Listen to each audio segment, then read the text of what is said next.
Hi, I'm Christopher Walker with Closely Observed Teaching, and this is the latest instalment of my FutureLearn diary. In this video I'm going to tell you about a 6-week course run by the University of Leicester, and it is England in the time of King Richard III.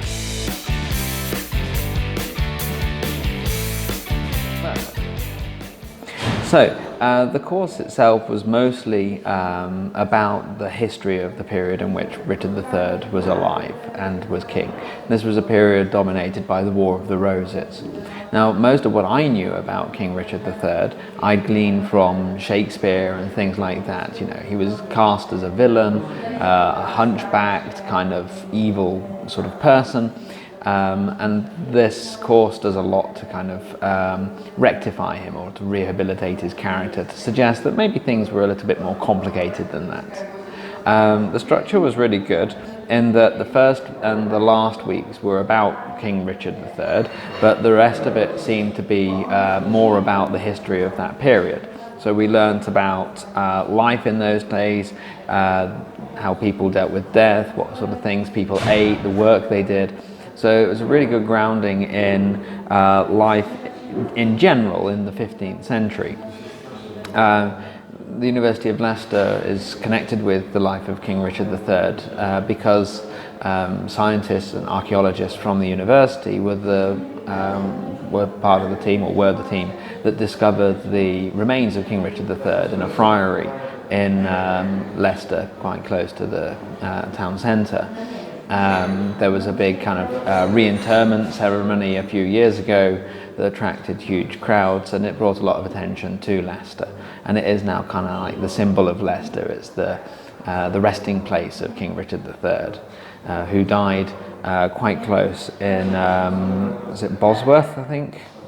Yeah, I think it was Bosworth that he died. If I'm wrong, correct me. So, let's have a look at some of the aspects of this course.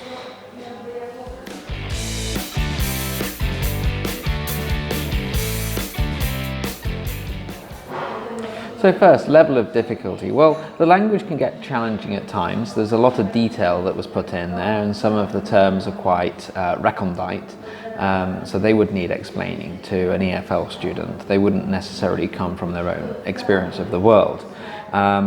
The introduction that we had, this primer on the War of the Roses, I thought was fairly decent, but I came away not quite understanding what was going on anyway. I think that's not so much the fault of Leicester University, given the space that they had in the course to highlight the history of this period.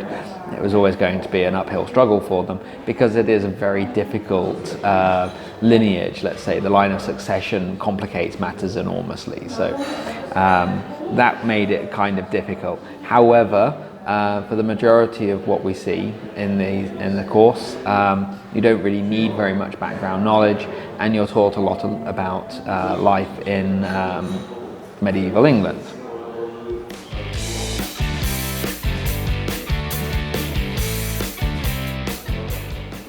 So, what were 3 things that I learnt on this course? Well, the first one was that finding where things happened so many hundreds of years ago is really a tricky challenge for archaeologists and for historians.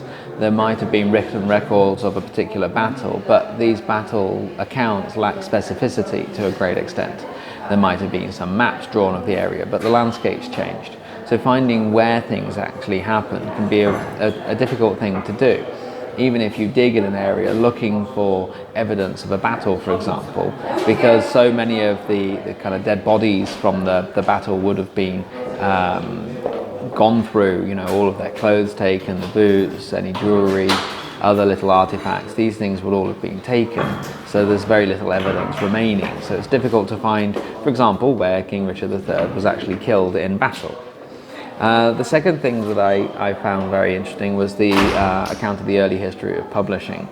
So not long after Gutenberg and his movable type printing press, William Caxton became quite celebrated within the country. He was one of the first printer publishers in Britain.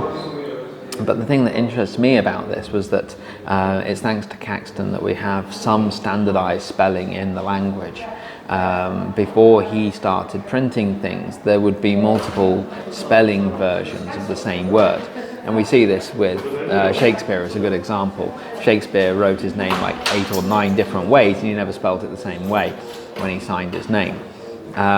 So there were words that existed in 2 spelling variants, and Caxton was the one who himself made a decision as to which one he was going to use, and he was then consistent. If he chose a particular form of spelling, then the other one tended to die out.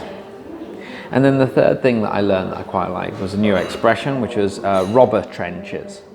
So this is a term that we see in urban archaeology, where you're looking for where, for example, a church used to be, or a friary in this case, and where the walls are, you only have a kind of a gap now, because the material used to make the wall was basically stolen. It was robbed. I mean, it wasn't stolen exactly, but it was robbed for use in other walls. And this was a typical recycling technique, and it is logical, really. I mean, who really cares about posterity if you want to build a new building as quickly and easily as possible? If there's a building that no one's using, take the stuff from the wall and put it into the new building. But it means that the job of a modern-day archaeologist becomes a little bit more difficult, because you have to find where those walls were supposed to be, and that's where they have this term, robber trenches.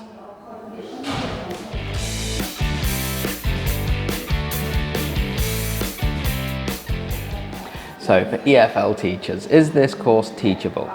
Yes, I would say that it is, but at 6 weeks long, it's going to require a motivated student to get through all of the content. There's a lot here. There are a lot of things to look at. So personally, I think that if you're going to teach this in a class, you might want to skip quite a bit of it. Just click that you've completed each step and then unlock the next week and keep going through that way. And then focus on the things that are most of interest to the students. There are lots of links off-site to other resources, some of which is interactive, so that adds an interesting dimension to the course as well. So that's something else that could be used in the classroom.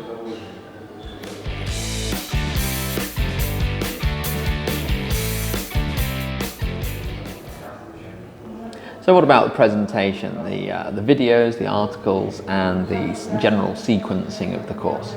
Well, I thought this was pretty good. I mean, the video primer on the War of the Roses and how things had happened was pretty interesting and easy to follow, although, like I mentioned earlier, I still came out of it not completely sure that I understood the rules of succession that led to the war in the first place. I think that's just a consequence of what it was like.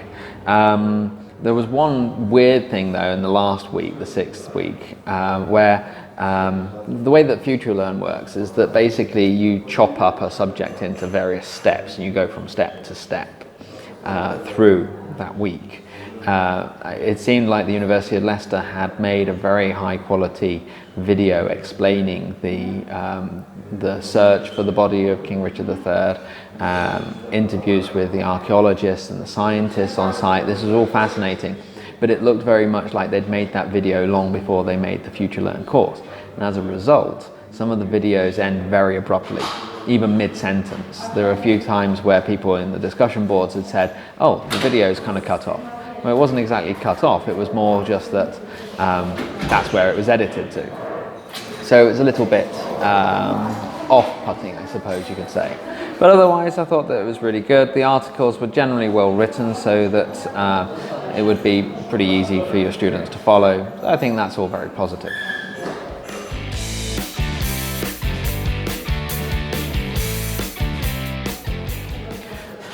So what about the interactivity on the course?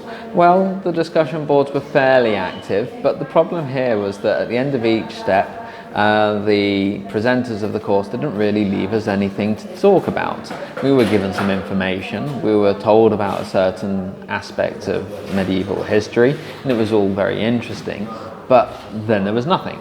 And you look at the discussion boards, and a lot of what came next was just, oh, nice article, or interesting, something like that. It just kind of lacked a little bit more depth, a bit more flavour, which is a bit of a shame, but it's not too bad. The quizzes were good. they did a good job of reviewing the core material, so they were quite a useful part of what we had there.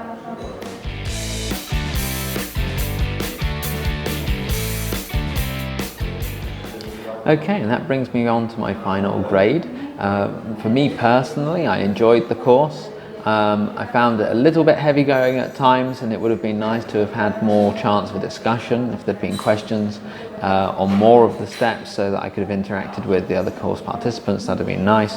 I didn't come out with a very good understanding of the War of the Roses, but I certainly have a better understanding of archaeological processes and of the place of King Richard III in history. So I'm going to give this my personal rating of 4 stars out of 5. And the EFL grade, I would also give it 4 stars. They're mainly for the same reasons. A bit more interactivity would have been good, and maybe simplified language to an extent in the articles themselves. For the student that this might be targeted at, I suppose C1 and above, really. Okay, so that's my review of this course on FutureLearn. This was my 3rd course since I started their unlimited package. I'll be continuing on with different courses. If you like this video, please think about liking it and then subscribing to the channel. It would really help me. I'm trying to get to 100 subscribers so that I can get a nice, more memorable URL. At the moment, it's just alphabet soup up there. If you really found this useful and you'd like to support me as I do this FutureLearn thing, it was quite an expensive purchase for the 1-year subscription, so maybe think about buying me a coffee. So until next time, thank you very much.